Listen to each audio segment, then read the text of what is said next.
Welcome back to Your View. Thank you for staying with us. She is a famous Nollywood comedian, producer, and television personality. She has become very popular for her role in the sitcom The Johnsons. She is very gifted as a comedian. She's skillful, she's creative, she's talented in interpretation of all the roles, even aside from comedy. She has been nominated for several awards. Welcome, Ada Ameh, to the show. You are extremely down to earth, natural, and funny. Like, I think you have comedy in your DNA. How are you doing? Fine, thank you. It's good to have you. It's my pleasure. So I've been talking during the break. You heard our conversation. What do you think? Is the girl sharp or is the girl greedy? For me, I won't lie. I like love. I'm a love person. No, truly. But I believe that we should love with our eyes open. Yes. No, seriously. Listen to me. Why I said no, excuse me. Honeypot, wait. Honeypot, wait. Seriously speaking, a week to your wedding, that was too much. That's vicious. Yeah. That was too much. Yeah.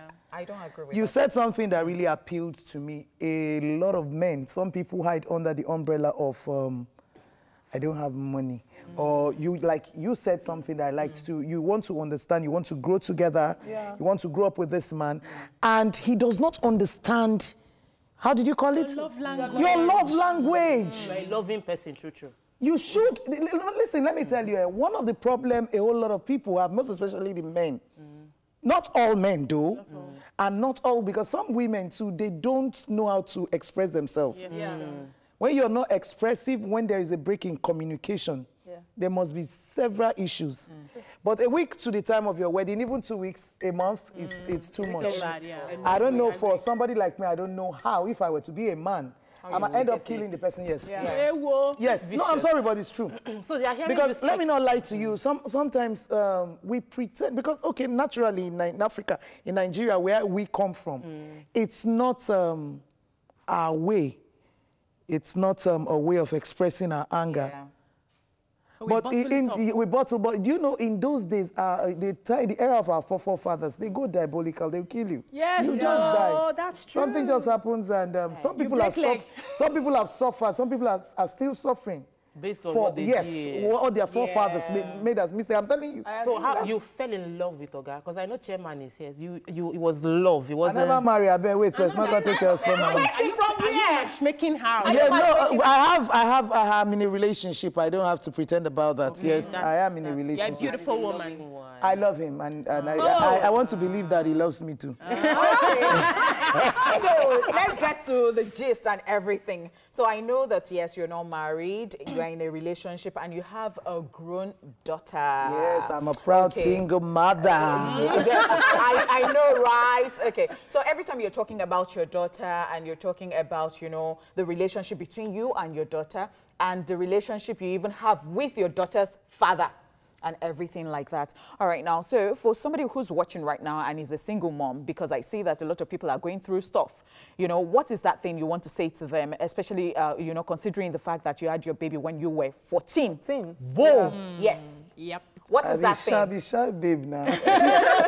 The word of encouragement, somebody who has found herself in that situation. Okay, first of all, I like to, there's this nanny that took care of my daughter early part of her, I think when she was about, before she clocked 1. She said to me one day, I was crying and everything because I had to pay the nanny. The first money I had to pay was like 100 naira. 100 naira at that time was a whole lot of money. And she said to me, she said, Dada, why are you crying? I said, I don't know. She said, you will know, because first fool is no fool. When you make a mistake, the first time, because there's always a first time. Yeah. The first thing you have to do is learn how to forgive yourself. Strong. Deep. Learn how to forgive yourself. That's for me. When you forgive yourself first, and learn how to forgive the people that offended you or hurt you. That has been one of the things that has kept me going. And I won't lie to you, because God gave me, I wouldn't say it's me, because my foundation, my mother is a very strong Christian. She's from a strong Christian home. My mother, there were some things she taught us when we were growing up, and I started applying them. I pray, even though I had my shortcomings, my weaknesses, and excesses, you know.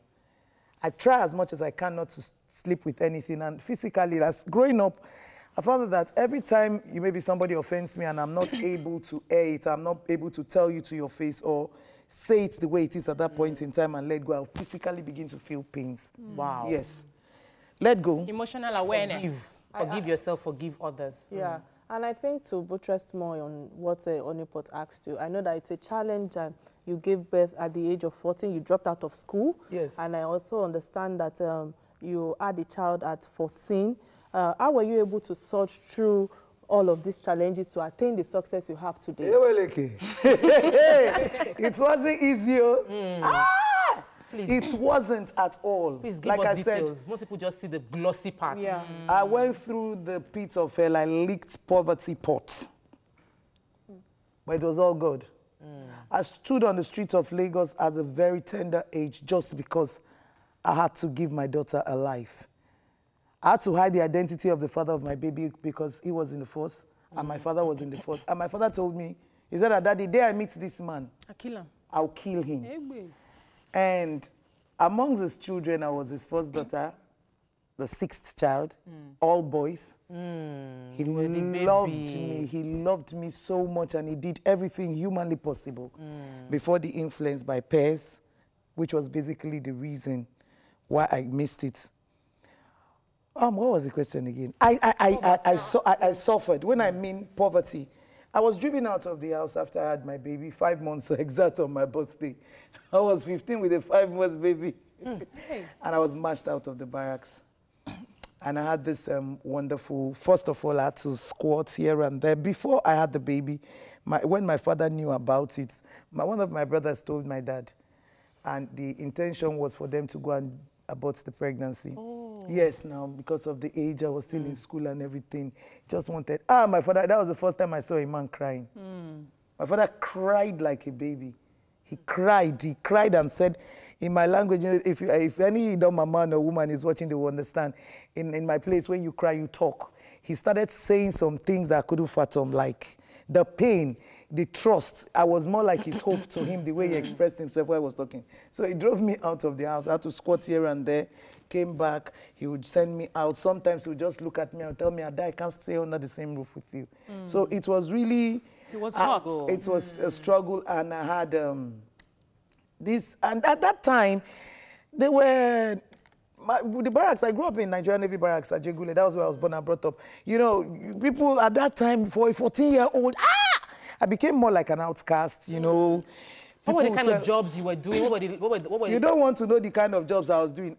Hey, no, people want to know, because if somebody is doing that job at that time, I said I stood on the street of Lagos. That's to say I missed it to the... I don't care, because let me tell you one thing. Some of us, we come out, and because people are still prostituting. If I said I prostituted at that time, I'm not lying. Yes, I got to that point. Because at the point, there was no place for me to stay. My friends will sneak me into their houses. To sleep.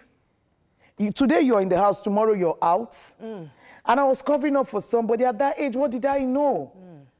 And that period was like everything happened at the same time.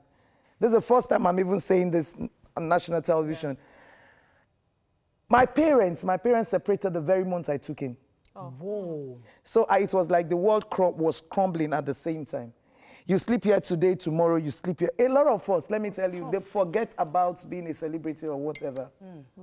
People are still going through hell. Till today. Some of the stories we're sharing and we're hearing from people and everything, why their values are different. Why their values and standard. Look, like I tell people, when the Bible stated that we should bring up our children in the way of the Lord, when they grow up, they will not depart from it. I'm not trying to be religious. I've had addictions. I've battled with addictions, with alcohol. Alcohol, God is just taking me out of it. Wow. I used to perpetually, most times, get drunk. I smoked weed. My family stood, my friends, my man, my daughter. There were times they had to fight. My daughter would tell me, sometimes she would send me SMSs and I'll be like, what is wrong with you? I wanna look. You don't know where they come from. Just leave me. And I would still go back on my knees and talk to God. Because aside my brought up in family, the way that was of the way. God. You were That was brought how up, so I was brought up. You found your way back, Back. at the end of the day. At the end of the day, like I've been sober now to the glory of God for some months now. Yeah, because it's not been easy. There are times where, you know, so the truth of the matter is that whatever you find at that point, just hold on to it. For you to get yourself back, you have to start telling yourself the truth. You have to start speaking to yourself. Depression has been on long before now. It's just that our society and our culture and tradition do not permit a whole lot of things. I'm coming. Yes, I'm telling you the listening truth. to you, please. They I don't want permit any a whole lot of interaction things. or That is interruption. why you see these days we get high rates because even we, the celebrities, are contributing factors indirectly Yes, to some of the things that are happening. People come Yes. and create an impression Dig that is not. deep. I don't want to be like anybody. Let me tell you one short story. Growing up with, after all this thing, there were one or two people that were more like my role models that I liked so much. I loved so much. And one day asked me to lie about something. And I looked and I said to myself, Ada, this is your role model. Teaching you something. Somebody that I call. So what am I trying to say here? For you to say this person is your, try as much as you can to know the person to an extent. Yeah. The model I want to have is that I want to give back. I want to give back to like those people that gave to me, because there were people that harbored me. There were people that kept me in their houses. There were people that accommodated me. Like I have a friend that we've been friends since '79, and we're still friends. We talked yesterday. We could share anything. I like to go back to Ajegule. And even when I was still fighting with alcohol and drugs and all that, I'll still go back drunk and still preach to people. I'm telling you the gospel truth. I'll still talk to them. I'll still tell some people, look, let me tell you, where you are today is not the end of it all. If I can be here, you can be here. And another key thing, because you're down, does not mean you can never stand or rise again. Hey, strong. The moment you tell yourself that, look, I won't lie to you, my daughter is my best friend and she's one of my best kids. I don't know if she's watching today. I'm not very sure. I told her that. Because last week, the interview was supposed to be live before I had an appointment. And today, where I am today, most times I sit down. I like my toilets, my WC a lot. I go to anywhere I am, even if maybe we're walking outside, sometimes I just go into the toilet, I lock the door, and I just sit there and I tell God, thank you. Thank God. And we're all grateful for your life. Yes. We'll continue. We'll take a quick break now. Very well. When we return, Obiajulu would ask her question. She has been holding on for a long while. No problem. Stay with us. We'll be right back.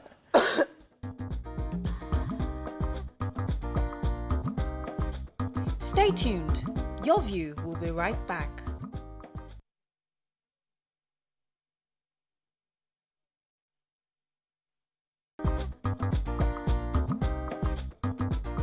Welcome back to Your View.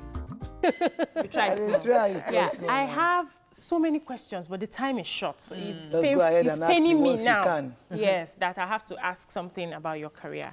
I have followed you up for a very long time. In fact, when I watched, I saw the phone swap in the cinema, I nearly fainted. How do you interpret your roles so well that it's as if you are living, you're not acting, you're living it? How? First of all, I would first of all give that to the Holy Spirit. And like I said, forget, some people be like, hey, this is what I did for television. I'm not there form anything. This is who I am. This is who I am. Aside the grace, there's a real, no, but it's true. We all have something what we trust in. I trust in God for everything. Yeah. First of all, I read, do my dedication first. I do my reading, I dedicate my job to God first. Okay. I read and I try to understand what I'm doing. And if I'm working with any director, I follow your direction. You tell me what to do. And if I'm not getting, I'll be like, are you comfortable? If you are, or that's just it. Okay, so let's talk about relevance. So people say that there is time and season for everything, and so you see some people, they are already getting old, and we have the new crops of actors and all that coming in, and people are shifting their focus on them. Now, you have been there for a while, you're still there, you're still hot, you're still, I mean, I follow you on Instagram, and I see all the things that you do. So tell me, how has it been possible for you to be relevant, to remain relevant? Baba, it's just the one, 23 years counting. You don't try. From Domitila now, 23 years, like play, Seriously, oh. It's just God. I just remember that you were in Domitila. But you keep working and you keep evolving. Yeah. And that's what I'm saying. It's just good. And probably I think sometimes... Kike was Yeah, going to so ask. we've had many prominent celebrities from Benue State, the likes of Two-Face and all of that. So my next question to you is what impact have you made to correct the ills affecting Benue State, especially when it comes to Benue State, especially the killings, HIV cases, level of literacy in that state?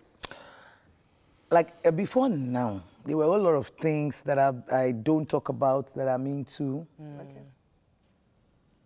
I do my things very quietly, and growing up in my career to an extent, because I didn't document a whole lot of things, I started feeling bad at one point in my life.